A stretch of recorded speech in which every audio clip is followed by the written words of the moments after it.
As Reggie Williams stretches inside his Orlando loft, he's 25 years removed from one of the greatest defensive careers in Cincinnati Bengals history. Williams has been a quiet warrior his entire life, but never more so than now as he battles to save his right leg from amputation. 24 surgeries and multiple life-threatening infections have left Reggie's knee disfigured and his legs in constant pain. You know, I don't really like to go around and tell everyone I'm always in constant pain, but you are. I am in constant pain. But it's manageable because I'm in an environment of peace. Reggie surrounds himself with great literature, great music, and great art, including original paintings by many of his friends, including actor Billy D. Williams, Leroy Neiman, and the late Ernie Barnes, a former NFL player who became one of the world's most celebrated African-American artists.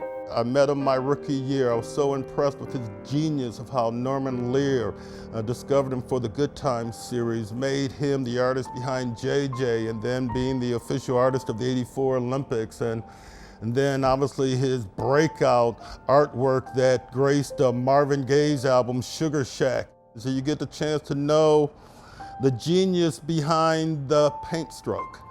And in that respect, while you're dealing with pain, you're also dealing with great comfort and great beauty and great passion and great commitment to craft.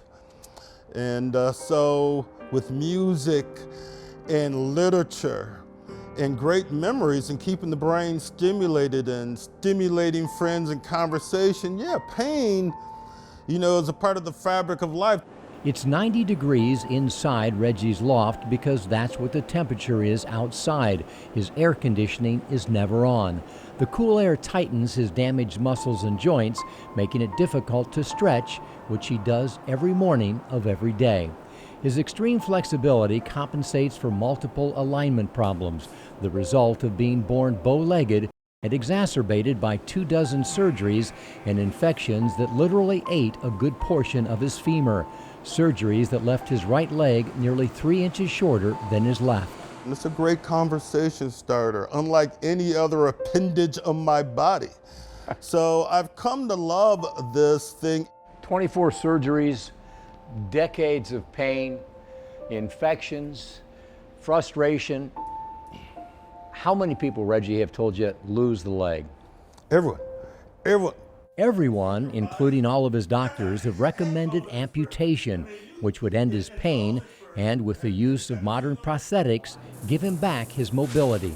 But Reggie refuses to take what he views as the easy way out. Keeping his leg has become his all-consuming passion, his raison d'etre, a test of his will and a reminder of his final promise to Ernie Barnes, who lost his leg and eventually his life to a rare blood disease. And he was bitter because he had something that could not be helped. And he was alone, and he was concerned about being forgotten. And there was nothing that I could say as one of his friends, not just a fan of his artwork, but one of his friends, to keep him from that other than to say, you know, Ernie, I am going to keep my leg for you. And while I have my leg, I can do impossible things. Reggie knows all about doing impossible things. Born with a serious hearing impairment, he attended the Michigan School for the Deaf and Dumb. The odds that he would someday attend an Ivy League college on an academic scholarship, graduating in just 3.5 years, were astronomical. But that's fortunately with great parents and the commitment to reading and the love of reading that I still enjoy today. That did happen. And so when you get to 59 and you're faced with something impossible, you say, hey, you know, I've done impossible things before. Many thought an NFL career was impossible. Reggie was the 3-time All-Ivy League linebacker and the league's heavyweight wrestling champion, but he wasn't highly regarded by NFL scouts and considered quitting until he saw his idol, Muhammad Ali, in a Cleveland airport. And you walk up to him and you get an autograph and he tells you to pursue your dreams. The next day, Reggie got his first tattoo to acknowledge the duality of life.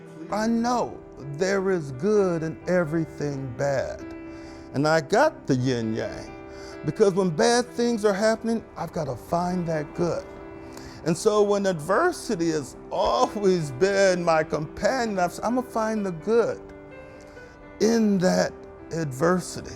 Cincinnati picked Williams in the third round of the 1976 draft.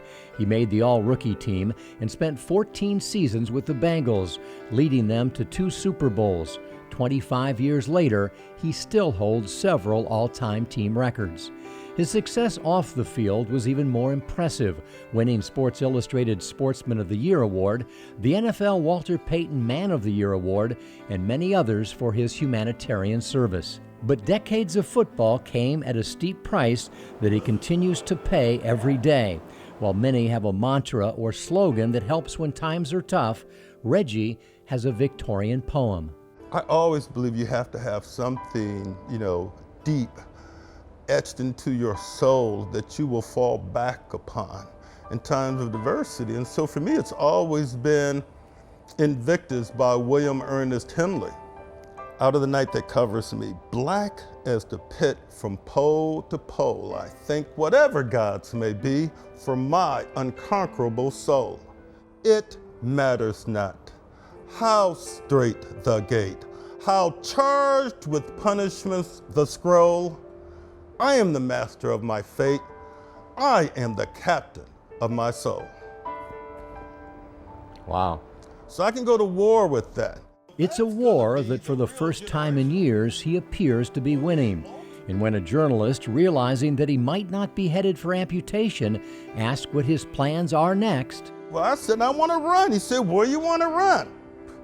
Paul Brown Stadium. The home of the Bengals. When Cincinnati plays the Baltimore Ravens, he'll attempt to run onto the field one more time. There are impossibilities in everyone's life. I don't know what the impossibility is in your life, but you have one.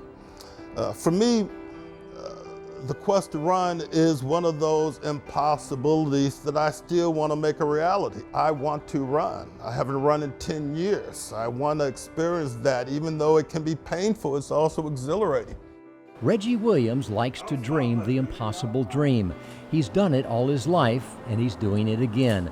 This time, it's a single symbolic run on an abstract knee that he calls his Picasso, a masterpiece of passion, purpose, and perseverance.